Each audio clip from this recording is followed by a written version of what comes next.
There's this idea that hell is a bottomless pit, and that's because no matter how bad it is, some stupid son of a bitch like you could figure out a way to make it a lot worse. So you think, well, what do you do about that? Well, you accept it. That's what life is like. It's suffering. That's what the religious people have always said. Life is suffering. Yes. Well, who wants to admit that? Well, just think about it. Well, so what do you do in the face of that suffering? Try to reduce it. Start with yourself. What good are you? Get yourself together, for Christ's sake, so that when your father dies, you're not whining away in a corner, and you can help plan the funeral, and you can stand up solidly so that people can rely on you. That's better. Don't be a damn victim. Of course you're a victim. Jesus, obviously. Put yourself together.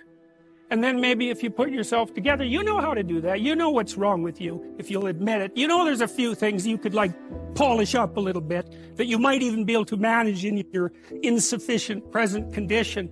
And so you might shine yourself up a little bit, and then how do you overcome the suffering of life? Is be a better person.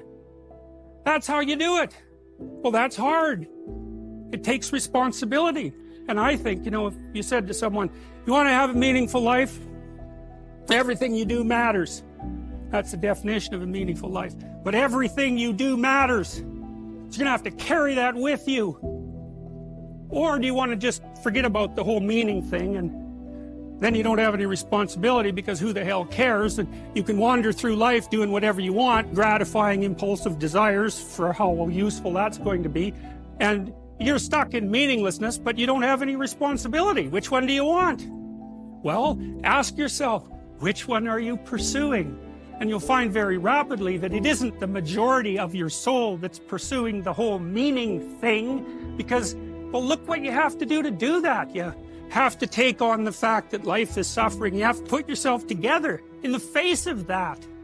In my own periods of darkness, in the underworld of the soul, I find myself frequently overcome and amazed by the ability of people to befriend each other, to love their intimate partners and parents and children, and to do what they must do to keep the machinery of the world running. I knew a man injured and disabled by a car accident who was employed by a local utility. For years after the crash, he worked side by side with another man who, for his part, suffered with a degenerative neurological disease. They cooperated while repairing the lines, each making up for the other's inadequacy. This sort of everyday heroism is the rule, I believe, rather than the exception. Most individuals are dealing with one or more serious health problems while going productively and uncomplainingly about their business.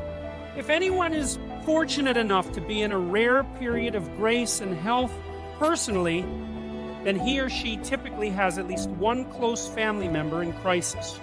Yet people prevail and continue to do difficult and effortful tasks to hold themselves and their families and society together. To me, this is miraculous, so much so that a dumbfounded gratitude is the only appropriate response. There are so many ways that things can fall apart or fail to work altogether, and it is always wounded people who are holding it together. They deserve some genuine and heartfelt admiration for that. It's an ongoing miracle of fortitude and perseverance. In my clinical practice, I encourage people to credit themselves and those around them for acting productively and with care, as well as for the genuine concern and thoughtfulness they manifest towards others. People are so tortured by the limitations and constraint of being that I am amazed they ever act properly or look beyond themselves at all. But enough do so that we have central heat and running water and infinite computational power and electricity, and enough for everyone to eat, and even the capacity to contemplate the fate of broader society and nature, terrible nature itself.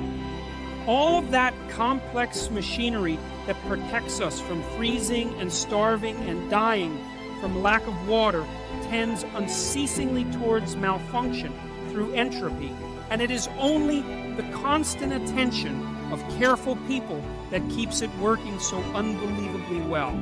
Some people degenerate into the hell of resentment and the hatred of being, but most refuse to do so, despite their suffering and disappointments and losses and inadequacies and ugliness. And again, that is a miracle for those with the eyes to see it. Humanity, in toto, and those who compose it as identifiable people deserve some sympathy for the appalling burden under which the human individual genuinely staggers, some sympathy for subjugation to mortal vulnerability, tyranny of the state, and the depredations of nature. It is an existential situation that no mere animal encounters or endures, and one of severity such that it would take a God to fully bear it. It is this sympathy that should be the proper medicament for self-conscious self-contempt, which has its justification, but is only half the full and proper story. Hatred for self and mankind must be balanced with gratefulness for tradition and the state, and astonishment at what normal, everyday people accomplish, to say nothing of the staggering achievements of the truly remarkable. I had a rule with my clients because, you might say, well, I've gone halfway down this path and I found out it's wrong. So how do you distinguish that from just giving up? Well, that's a really hard question, right? It's a moral hazard because it's inappropriate to continue in a direction you now realize to be wrong, but it's also inappropriate to give up and use that rationalization as an excuse. And how do you distinguish? Especially seeing as we're not transparent to ourselves. Well, right, exactly. So that is genuinely a moral hazard. So one of the principles that I tried to abide by in my therapeutic discussions was you can change course as long as the next thing you do is equally or more difficult, because that's a check against just giving up. So you want to discipline yourself so you can get yourself organized so that you can go in a particular direction, so that when you find the right direction, you can really go in that direction. And that does require an apprenticeship of sorts. And it might not matter in some sense exactly what the apprenticeship is, as long as it is rigorous, right? And so that's sort of a bridge between moral relativism and moral absolutism. There's lots of games you can play. It's not that obvious a priori which is the best game, so that's kind of a morally relative stance. There's multiple playable games.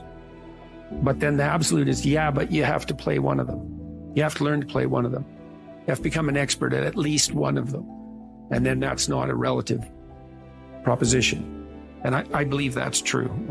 That seems to me to be the case.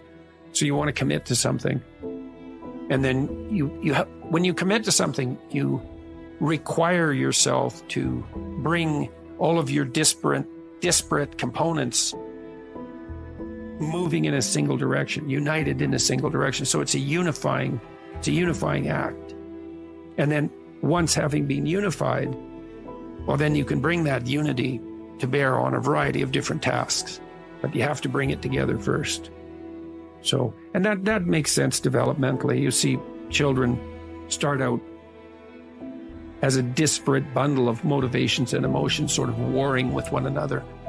And then they can integrate that into single games that they can play with themselves. And then they integrate that with games they start to play with other people. And all of that is integration. It's not subjugation. It's not repression. Not if it's a good game. It's integration. You want to get integrated because then you have all the horses that are pulling your chariot pulling in the same direction. Then you're much more likely to get to where you want to go then, and also much more likely to specify a good place to go. So that's that's something else conservatives have to teach young people, which is, well, get yourself disciplined. Well, why? Well, not so you're a slave, but so that you could be a master. To use a terminology that you're not supposed to use anymore. But, this is in relationship to yourself, not to others.